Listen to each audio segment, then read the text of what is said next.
Hi everybody, this is week 10 of our graduate statistics course, and this is the week in which you're going to work on your midterm exam.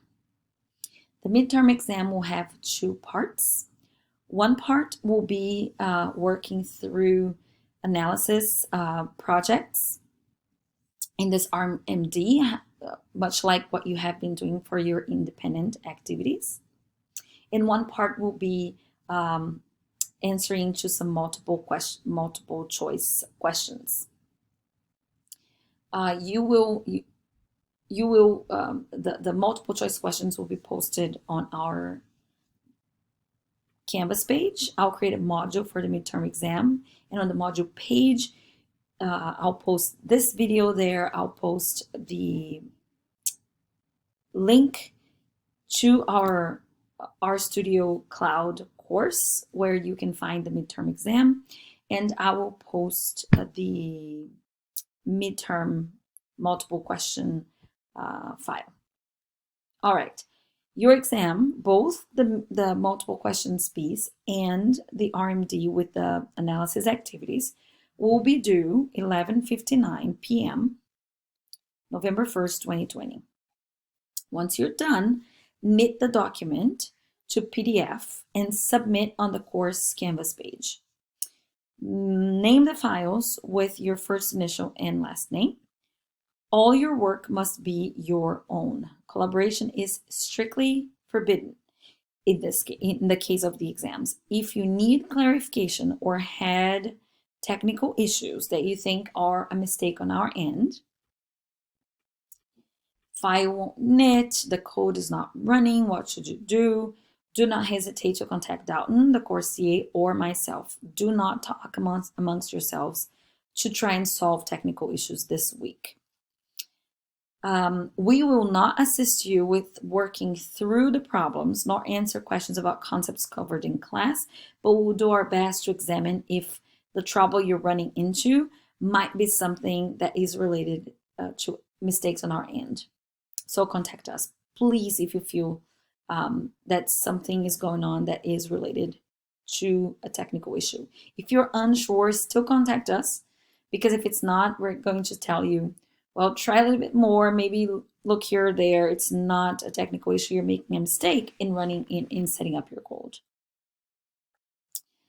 I understand exams are anxiety-inducing, so start early so you have more time to work through the challenges and get help with technical issues and clarifications.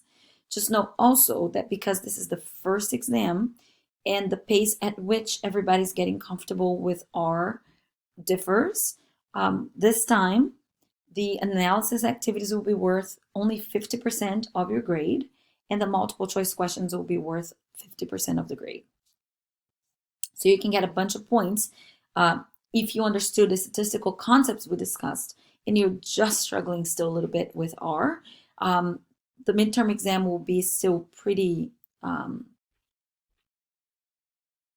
helpful in that respect, because the implementation of analysis in R will only be worth 50% of your grade. To make your life easier, this midterm exam is still very structured, pretty much as structured as the guided activities. To help you out, I compiled a set of codes that you can pick and choose from when doing your exam. I'm calling these helpful codes. So if you decide you need to run a z-test and you decide that you need a two-tailed z-test, then this is the code that you need to copy and paste and modify. And I'm also outlining the pieces of the code that you need to modify. Those are the pieces in blue highlighted between the two asterisks. If you decide you need to run a one-tail analysis, a z-test, but one-tailed analysis, this is the code that you're going to use if the alternative hypothesis is that the mean of the variable of interest is less than the mean expected under the law. If you decide to run a one-tailed analysis, but your alternative hypothesis is that the mean of the variable of interest is greater than the mean under the null hypothesis, this is the piece of code that you need to copy and paste and modify. If you're asked to create the confidence interval for a particular variable, then use this code here. And especially in this case, do not use the code on lab 8 because it's creating incompatibility with the code that we use to plot, to create bar plots later on. The reason is that in the code on lab 8, I call this object here mean, and this object here S, and this object here SE, and this creates conflicts with some of the statistical summaries that we ask ggplot to use. So I changed the names to mean response, SE response, S response, so these conflicts won't happen. So please, if you need to create confidence intervals, please use this piece of code and modify accordingly. Remember that depending on whether you want 95% or 90% confidence intervals, the percentile that you put here will differ. So use 0.025 for 95%, 95%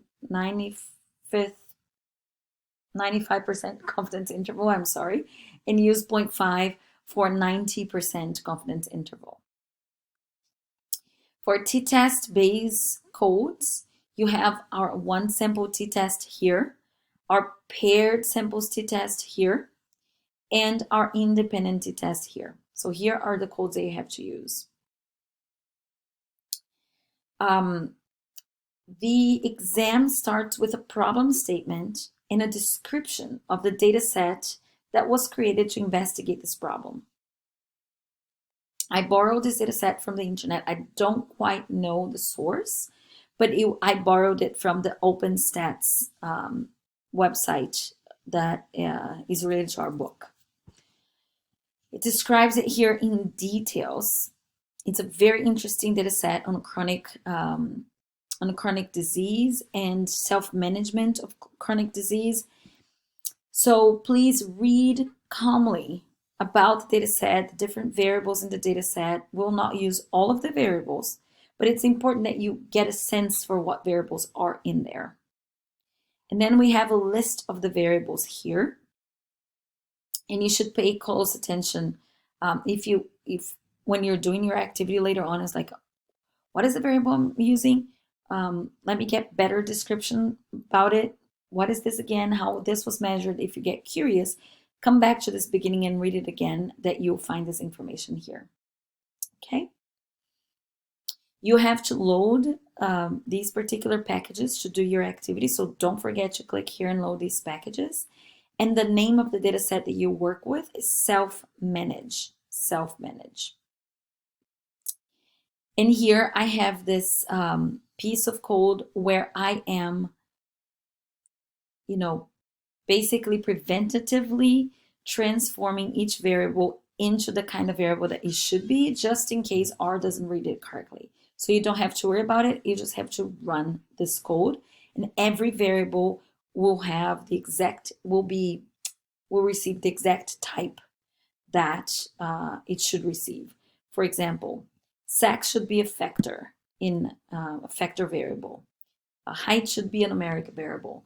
And if you run this, R will recognize the variables in the data set in the exact way that we want R to recognize them.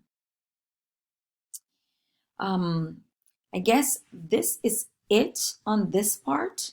This part is going to be worth, again, 50% of your exam.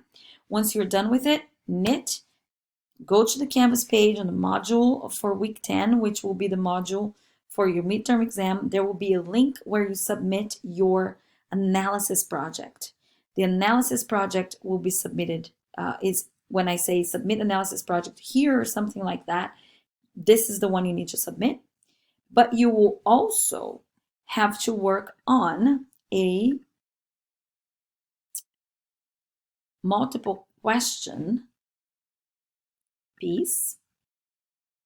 This is your multiple question exam. There will be 11 questions, and you go through the questions, decide what you want to, the letter that you want to choose, and in the end, what you need to recreate and submit is this page here. Okay, you can simply copy and paste this piece and change the letters to the letters that you believe are the correct responses, and submit only this particular page to our Canvas page. Okay, so I'll create a link for submission of the analysis project, which is the RMT document that you work on the RStudio Lab, and I will create a link for submission of the response template. Okay, so that's it. Good luck with the exam. Take this as one more learning experience that you will have in this class. It's an opportunity to bring things together in your mind, things that we worked on. So start early, take your time to look over materials, to kind of summarize things in your head. It's really another opportunity for you to learn, okay, in addition to an examination. All right, so good luck, everybody. Please, again, if you're not sure, I'm getting a mistake here, I think it's a technical issue, contact us. If it's not, I'll tell you, hey, it's not, you're making a mistake in the code, so you know you need to work on it and fix it. But if it is a technical issue, you waste less time with it. Okay, don't hesitate to contact us asking for help. Have a good weekend, everybody, and again, good luck with the exam. Bye bye.